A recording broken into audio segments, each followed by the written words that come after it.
So as a follow-up to the questions that we received on our recent webinar, I wanted to ask you both some follow-up questions that we received that we weren't able to get to. All right, the next group of questions pertain to the missing participant guidelines as far as locating participants. So Liz, I'll start off with you. What if the plan sponsor sends certified mail but are not able to secure a signature, nor does an individual sign? Is the Department of Labor looking for more action or steps from the employer at that point? My perception of the guidance is yes. Unfortunately, I think the entire guidance from the DOL, combined with my experience working with them on these investigations, is that there's really no end to what they think you should consider doing. Mm-hmm. And so if certified mail is not successful, I think the DOL perceives that you still need to do more. You need to take other steps. And success can be, the participant going into pay, or it can be unsuccessful if, as the question points to, you don't get a signature or you don't get validation of address. Right. I know for sure we've heard from a couple of clients, and I'm sure you have as well over the last year with COVID, a lot of green cards coming back from certified mail efforts that simply say COVID on it. That's concerning because you figure the outlay that the plan sponsor is investing into this effort, and that mechanism or that communication method by the Department of Labor's recommendation, may not be as successful as first-class postage would be. So I don't know if you've seen that with your clients or not. Yeah, so I totally agree. I've heard similar things, and I think it points to the limitations of certified mail, which unfortunately, as you pointed out, the DOL loves certified mail. Yet it's not necessarily, the fix-it that the DOL thinks it is. It has its own challenges, and the COVID green cards are an example of that.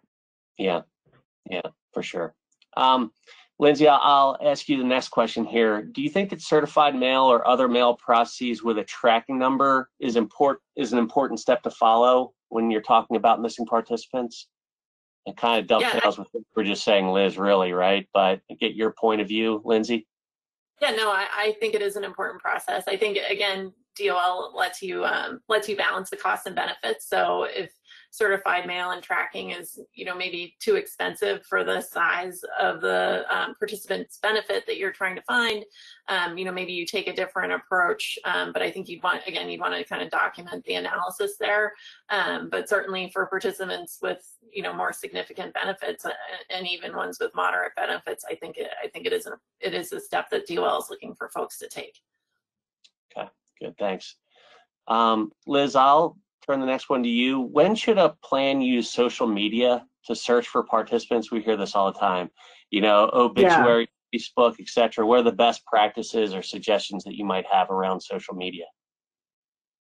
Yeah, so I think the conundrum here is that the DOL has endorsed it, and I do think there can be some value to those sources, but they're competing against the concerns around participant identity theft, data security, and privacy, frankly.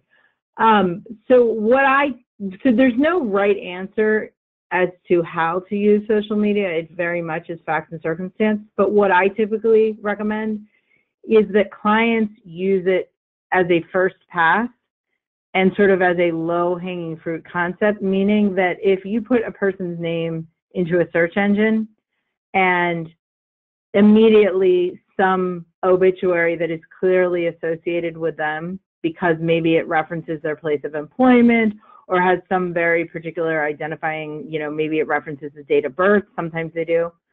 Or similarly, if you put their name in the search engine and there's a social media platform that is clearly associated with them. So I've seen LinkedIn that track the individual's employment history. Then I think there is value to utilizing those sources. What I don't recommend clients do is much more than that. If it's not a reliable hit, I don't think it's worth spending the time and energy or risking the potential outreach to the wrong person, the identity theft concerns. That's my recommendation. But this is one that, frankly, it's very much facts and circumstances. There's different ways you could cut this. Yeah.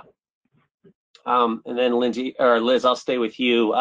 What documentation does the Department of Labor need to verify a deceased participant? Oh, that's an interesting question, because the way it's worded, it says that does the DOL need?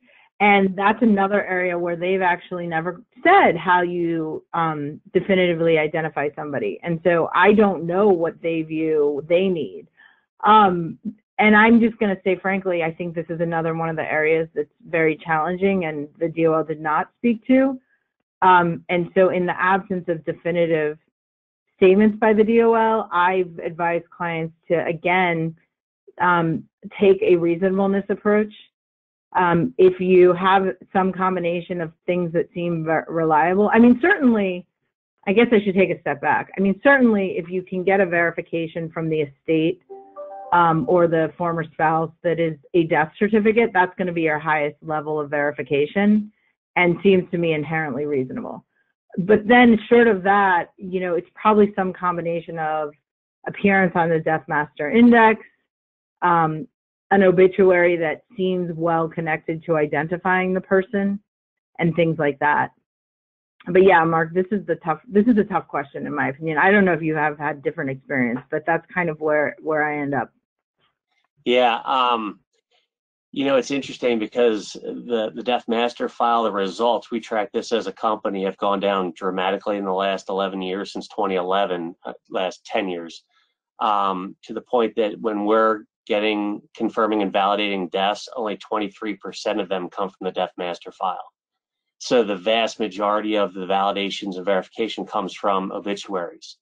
So yeah, I mean, we've seen that shift, and we're tracking it every year. It's getting worse and worse, and we believe that a lot of that is tied to, you know, states citing privacy issues with the department or with the Social Security Administration being allowed to release individual information within that state. So yeah, we've been having to fill that gap over the last 10 years for sure. Yeah. And then finally, Liz, I'll just ask you, here's the last question. What are our obligations if a participant has been located and we have proof, yet the individual will not return completed pension applications or will not cash checks? Should this be treated the same as a missing participant? So what I would say on this one is, from the DOL's perspective, this raises the same issues as a missing participant. And so from the DOL's perspective, it should be treated like a missing participant in the sense that the DOL believes a fiduciary has an obligation to take steps in those circumstances. Unfortunately, these are some of the more challenging areas. And again, the theme here is I'm not sure the DOL has exactly provided a turnkey solution on what you're supposed to do. What I recommend to clients is, so let's take the first one, the individual who you know where they are and they won't take their benefits.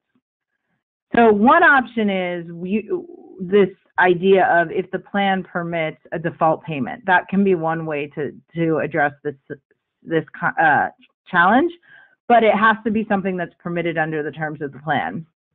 And administratively, it's probably not a step you want to take unless you're certain about the location of the participant. The other step that I would recommend being taken is some reasonable effort at outreach. So basically some process to continually bug the individual. Understanding that at the end of the day, you know, these outreach letters may not result in them ever commencing, but as a fiduciary, you've at least taken the reasonable step to remind them and keep communicating to them about their, depending on their age, either their right to take their benefit or under the required minimum distribution rules, their sort of obligation under tax law to take it. So that's the group of participants who won't commence. So then you look at the cashing checks. That's sort of the same analysis, I think.